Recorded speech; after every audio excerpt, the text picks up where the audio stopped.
akan membahas terkait dengan press release APBN 2022 dan pendengar pagi hari ini tentunya cukup cerah ya, dan sudah hadir narasumber, yaitu dua narasumber kita, dan ini teman saya teman saya, atau saya perkenalkan dulu teman saya atau co-host pagi hari ini, yaitu Mbak Clara. Selamat pagi. Selamat pagi, Pak Anjali. Ya, baik. Dan juga ada yang pertama Kepala KP2 KP Nabire, Bapak Agus Triyono. Ya, selamat pagi Bang Jeffrey. Iya. Sehat ya? Ya, alhamdulillah sehat Pak. Harus sehat. Iya. Siap. Oke, kemudian Kepala KPP Nabire, Bapak Dede Daman. Selamat pagi Pak Dede. Selamat pagi Bang Jeffrey. Ya, Bapak juga sehat ya Pak ya? Alhamdulillah sehat. Ya. Baik, kita akan membahas terkait dengan press release APBN 2022. Dan Mbak Clara, ini seperti apa nih APBN-nya? Mungkin bisa Mbak Clara ambil alih dulu nih. Silakan. Jadi tujuan kita menginformasikan kepada pendengar semua, di mana pelaksanaan press release APBN ini dimaksudkan untuk memberikan informasi sekaligus wujud transparansi dan keterbukaan informasi publik nih Bang, terkait dengan pelaksanaan anggaran pendapatan dan belanja APBN pada wilayah kerja KPP Nabire, baik itu dari sisi penerimaan atau dari belanja negara. Nah, ini kita update nih sampai dengan 30 November 2022. Ya. Jadi baik itu penyerapannya dan realisasinya, seperti itu Bang Jeffrey. Baik, kita langsung ke pertanyaan mungkin Ya, Mbak Clara. oke. Dari sisi mungkin belanja negara dulu nih Ya. Bang Jeffrey. Nah, Pak Dede, bagaimana nih Pak perkembangan realisasi belanja saat ini sampai dengan 30 November? Baik, terima kasih Mbak Lara, Bang Jeffrey, dan Pak Agus ya. Selamat pagi juga pemirsa Pro 1 RRI Nabire yang berbahagia ya. Salam sehat semuanya. Nah, jadi kami dari KPPN Nabire memang setiap bulan Bang Jeffrey ya, melaksanakan press release ya bersama KP2KP. Ya. Ini dalam rangka memberikan informasi ya kepada publik terkait dengan perkembangan keadaan APBN kita ya yang dikelola khususnya di KPN Nabire. Itu baik dari segi penerimaan, nanti akan disampaikan oleh Pak Agus gimana perkembangannya, termasuk kami di KPPN itu dari segi pengeluaran belanjanya. Yeah. Jadi belanja yang kami salurkan ini dibagi ke dalam kategori besar, dua kategori besar. Yang pertama itu berupa belanja pemerintah pusat, itu kita salurkan kepada satker-satker di bawah Kementerian Negara Lembaga. Kemudian yang kedua adalah belanja transfer daerah ya, kita salurkan kepada para OPD di daerah ya. Itu dana transfer. Nah, terkait perkembangan belanja realisasi APBN sampai dengan 30 November kemarin, kita secara jumlah ya alokasi belanja satker Kementerian Negara yang kita kelola itu sebesar 888 miliar, dan sampai dengan 30 November telah tersalur sebesar 644 miliar atau sekitar 73% dari pagu 888 miliar ya. Nah, kemudian program utama dengan pagu terbesar diantaranya adalah program infrastruktur konektivitas ya. Yeah. Ini telah tercapai salurannya adalah sebesar 70%. Kemudian program dukungan manajemen ini terrealisasi sekitar 79%. Nah, program dengan realisasi terbesar yaitu program-program PAUD ya, dan program wajib belajar 12 tahun. Ini telah tersalur 100% yang ini ya. Ini bentuknya berupa bantuan BOS ya, bantuan operasional sekolah. Dana BOS itu ya? Iya, betul. Ini alhamdulillah untuk tahun 2022 ini sampai dengan November ini sudah tersalur 100% untuk BOS ya. Jadi itu mungkin sangat membantu sekali ya untuk sekolah-sekolah dalam rangka mencerdaskan putra-putri kita di Nabire khususnya ya, atau di wilayah kerja KPN Nabire. Kemudian 3 output terbesar yaitu reservasi rutin jembatan, ini masuk program padat karya dan juga masuk program PEN ya. Ini telah terrealisasi sebesar 90%. Kemudian pemeliharaan rutin jalan baru ini telah terrealisasi 98%, dan jalan Trans Papua Merauke Sorong. Nah, ini juga merupakan program PEN, ini telah tersalur sebesar 94%.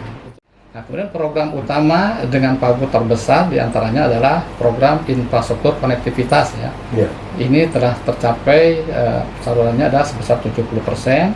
Kemudian program dukungan manajemen ini terrealisasi sekitar 79%. Nah, program dengan realisasi terbesar yaitu program-program PAUD ya dan program wajib belajar 12 tahun. Ini telah tersalur 100% yang ini ya. Ini bentuknya berupa bantuan BOS ya, bantuan operasional sekolah. Dana BOS itu ya? Iya, betul. Ini alhamdulillah untuk tahun 2022 ini sampai dengan November ini sudah tersalur 100% untuk BOS ya. Jadi itu mungkin sangat membantu sekali ya untuk sekolah-sekolah dalam rangka mencerdaskan putra-putri kita di Nabire khususnya ya, atau di wilayah kerja KP Nabire. Kemudian 3 output terbesar yaitu reservasi rutin jembatan. Ini masuk program padat karya dan juga masuk program PEN ya. Ini telah terrealisasi sebesar 90%. Kemudian pemeliharaan rutin jalan baru ini telah terrealisasi 98% dan jalan Trans Papua Merauke Sorong. Nah, ini juga merupakan program PEN. Ini telah tersalur sebesar 94%.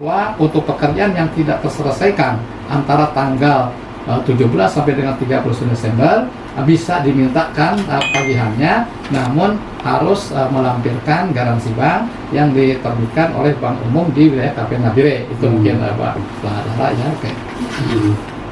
Baik. Ini Bapak, kalau lihat ini kan sudah akhir tahun. Betul. Untuk bottleneck-nya, kendala atau permasalahan di akhir tahun sendiri apa? Oke, betul banget Bang Jafri ya. Sebagaimana tadi di awal kita sampaikan bahwa sampai dengan 30 November kemarin itu kita baru menyerap rata-rata ini 70% lah ya, 70% dari pagu kita ya. Nah, ini berarti kan ini secara tidak langsung ini ada penumpukan penyerapan di akhir tahun. Nah, itu yang menjadi kendala itu. Nah, apa penyebaban penumpukan di akhir tahun ini? Ya, salah satu penyebab utamanya adalah ada beberapa satker seperti satker KPU, kemudian BPS, dia yang mendapat tambahan dana di akhir triwulan 3 itu yang menjadi masalah. Nah, sehingga mereka pun ini akan sangat kesulitan ya untuk mengejar penyerapannya itu. Kalau misalnya dari wilayah Nabire sendiri penerimaan itu lebih di atas 100%, alhamdulillah. Kalau misalnya tahun lalu dari data kami itu, dari data yang kami dapatkan ada tahun 2021 187 miliar sekian, maka alhamdulillah pada tahun 2022 ini sudah mencapai 197 miliar. Jadi kenaik sebesar 10 miliar. Mudah-mudahan sih sampai dengan akhir tahun kami bisa maksimalkan supaya tadi nanti Pak Dede juga menyalurkan anggarannya untuk pembangunan lebih maksimal seperti itu. Iya Bapak, kalau tentunya ini kan tadi kita tanya ke Pak Dede untuk akhir tahun. Di KP 2 KP sendiri apakah ada kendala nih Pak, karena dalam tanda kutip mungkin penerimaan pajak ataupun pajak yang dari masyarakat ataupun dari instansi ini sendiri ini banyak yang kepala batu mungkin seperti seperti apa kendala-kendalanya? Iya, pasti ya ada seperti itu, karena kan mungkin setiap wajib pajak punya karakter yang berbeda-beda, tapi kami tetap melakukan pendekatan persuasif lah, persuasif. Jadi kami jelaskan secara pelan-pelan. Kami memang sadar bahwa tidak semua wajib pajak itu punya kemampuan yang sama dalam hal pemahaman. Tapi kami melakukan edukasi dengan sabar dan pelan-pelan. Kami pun yakin.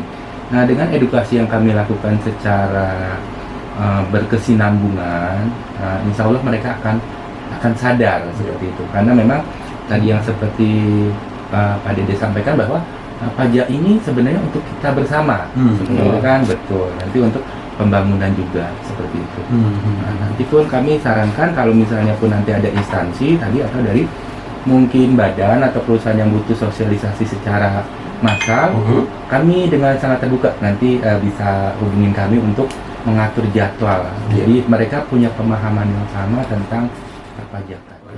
Ini tentunya kan pajak yang kita berikan kepada negara itu kan untuk kita juga. Betul. Kontribusi pajak kami kita terhadap belanja ke daerah ini apa saja Pak, dan mungkin masyarakat ini kadang kan sering ada kegiatan kemudian ada dari katanya itu dana daun. Nah, itu apa seperti apa Pak? Mungkin bisa dijelaskan biar masyarakat ini paham terkait dengan dana-dana ataupun kontribusi pajak masyarakat kepada belanja daerah. Oh, baik. Jadi seperti ini Pak, kalau memang kalau tadi dari kontribusi kami yang tadi kami kumpulkan lewat pendapatan negara, Iya. itu adalah berbagai macam jenisnya. Tapi ketika nanti setelah kami kumpulkan, maka nanti dari pihak KPPN ya Pak, yang akan mengalokasikan mana masuk ke jauh, mana masuk ke dana otsus, mana ke penyalurannya ke dana lainnya atau dana desa seperti itu.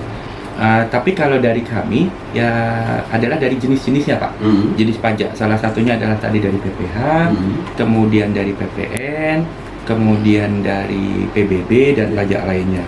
Kalau kita breakdown berdasarkan jenis pajak yang memang kami kumpulkan untuk sumber pendapatan negara, salah satunya adalah tadi contohnya adalah pasal 21 yang paling sederhana.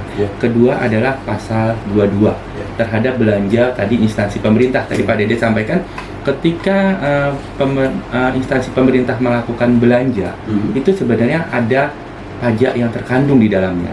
Jadi ketika dari pihak KPPN menyalurkan dana, contoh menyalurkan dana sebesar 100 juta. 100 juta itu adalah ada kewajiban PPN yang harus dipenuhi seperti itu. Contohnya tadi dari pasal 22. Kemudian kalau misalnya pemerintah, instansi pemerintah belanja jasa, nah itu ada pasal 23. Kemudian kalau misalnya belanja barang di atas 2 juta, itu ada PPN yang harus diselesaikan. Jadi di sini juga kami mungkin disampaikan kembali bahwa dana yang dialokasikan lewat DAU maupun dana desa itu di dalamnya adalah terkandung pajak memang yang harus dibayarkan. Seperti itu. Jadi kalau dari sisi kami tadi adalah dari sisi sumber pendapatan dan jenis-jenis pendapatan yang kami harus kumpulkan seperti itu. Gitu. Mungkin menambahkan Bang Jeffrey ya terkait dengan penggunaan pajak ya. Jadi kita kan APBN ini secara nasional ya, kita lihat ya APBN yang untuk 2023 pun sudah diketok nih Pak Jeffrey, bahkan sudah diserahkan ya dari Presiden kepada Kementerian Negara dan kepada para gubernur kan. Nah, kalau kita lihat mekanismenya ya, jadi dari APBN secara nasional ini ya pemerintah menetapkan untuk APBN misalnya 3.000 triliun kan. Nah, salah satu sumber dananya itu adalah dari pajak paling besar ini, 24 triliun kalau nggak salah ya. 2.400 triliun ya. Tahun depan ya. Nah, dari 2.400 triliun itu sama pemerintah ya melalui Kementerian Keuangan dibagi-bagi nih Bang Jeffrey. Ya. Di situ ada untuk belanja pemerintah pusat, ya. Belanja pemerintah itu untuk membiayai belanja-belanja di Kementerian Negara Lembaga. Nah, itu sejak belanja pegawai, kemudian belanja barang operasional ya, kemudian belanja modal dan kemudian belanja bantuan sosial juga ada sosial. Nah, kemudian juga dibagi untuk dana transfer ke daerah. Nah, termasuk ke Nabire atau ke Papua ini. Nah, jadi yang dana transfer ini ada beberapa macam nih, termasuk yang disalurkan oleh KPPN kepada Pemda. Nah, KPPN menyalurkan 4 jenis belanja transfer daerah kepada Pemda. Pertama adalah dan fisik. Nah, dan fisik ini adalah menyangkut belanja-belanja untuk kebutuhan dasar fisik ya Pak, pembangunan fisik Pak. Seperti jalan, infrastruktur fisik ya, air minum, kesehatan, pendidikan ya. Nah, kemudian yang kedua adalah dana desa. Nah, ini dalam rangka mengembangkan desa untuk lebih maju ya. Nah, di situ dana desa juga, di situ ada yang namanya dana desa reguler dan BLT. Tidak ada bantuan langsungnya tuh ke masyarakat ya, sesuai dengan kategorinya. Jadi itu namanya PKH ya. Jadi keluarga penerima KPH, keluarga penerima manfaat. Ya. Jadi kepada mereka itu disalurkan yang namanya BLT. Ya, BLT itu setiap bulan atau kalau ke KPPN dimintanya itu bertahap ya. Jadi sampai sekarang alhamdulillah untuk dana desa BLT ini sudah tahap 4-nya sudah semua tersalur. Kementerian lembaga sudah diserahkan dari Presiden ya Pak. Betul. Kira-kira karena Provinsi Papua Tengah ini baru Pak. Betul ya. Apakah juga diserahkan ke Provinsi Papua Tengah Pak? Iya, mungkin ini juga hal yang baru juga nih Bang Jeffrey ya. Jadi kita kan baru punya provinsi resminya per 30 Juni kemarin ya. Masih muda Iya. sekali. Baru lahir. Iya, dan PJ Gubernurnya baru dilantik ke bulan November kemarin. Iya. Iya. Nah, kita untuk Papua Tengah ini kita sudah menerima DIPA dan buku alokasi TKD-nya, transfer ke daerahnya ya. Jadi untuk TKD-nya itu untuk Papua Tengah ini nilainya sekitar 13 triliun lebih nih. Nah, sementara untuk dana DIPA-nya itu nanti kita masuk antara KPPN Nabire dan KPPN Timika, itu jadi masuk di Papua Tengah.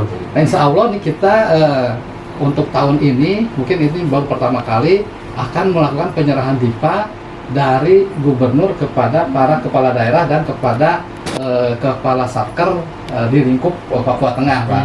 Nah, insya Allah rencana Mbak Lala akan kita laksanakan sih tanggal 14 Desember besok. Nah, kalau tidak ada halangan gitu kan, mudah-mudahan sih lancar ya. Nah, jadi kita akan melakukan penyerahan DIPA dari gubernur ya secara simbolis kepada para kepala daerah, juga kepada para kuasa pengelolaan anggaran di daerah. Ke depan juga masyarakat yang ingin mengetahui terkait dengan seperti apa tupoksi ataupun tugas kinerja dari KP2KP sendiri maupun KPPN, dengarkan terus RRI Nabire karena rencana tahun depan ada lagi yang mana? Ada lagi. Semoga nih. Rilisnya. Ya, baik, akan dikeluarkan setiap bulan dan dengarkan terus RRI Nabire. Baik, terima kasih Pak Agus Triyono, Kepala KP2KP Nabire sudah hadir. Kemudian Pak Dede, terima kasih. Ini sama-sama. Ya, Kepala KPP Nabire dan Mbak Clara. Ya. Sudah mau jam 11 kita tutup kesempatan dialog kita pagi hari ini. Saya pamit undur diri. Kita jumpa di lain kesempatan. Selamat pagi. Selamat pagi.